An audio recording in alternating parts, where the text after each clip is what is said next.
Mobile ব্যবসায়ীরা রোববার থেকে অনির্দিষ্টকালের জন্য দোকান বন্ধ রেখেছেন। সিন্ডিকেট ভাঙা, এনইআইআর সংস্কার এবং মোবাইল আমদানির সুযোগ উন্মুক্ত করার দাবিতেই তাদের এই সামষ্টিক আন্দোলন।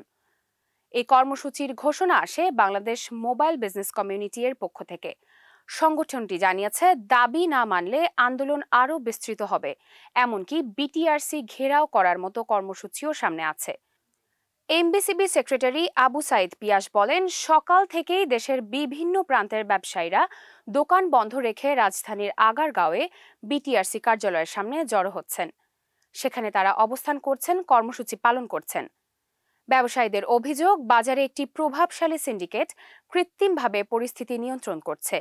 এনইআইআর বাস্তবায়নে খুচরা ব্যবসায়ীরা ক্ষতির মুখে পড়বেন, একটি বিশেষ গোষ্ঠী লাভবান হবেন। বাড়তি কর ও নিয়ম কাঠামোর কারণে গ্রাহকদের জন্য মোবাইলের দাম আরও বাড়বে। তাই তারা এনইআইআর সংস্কার ও আমদানির সুযোগ সহজ করার দাবি তুলেছেন।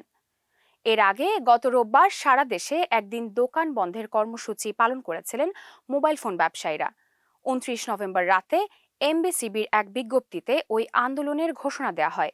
এবারের কর্মসূচি অনির্দিষ্টকালের, যা পরিস্থিতিকে আরও তীব্র করে তুলছে।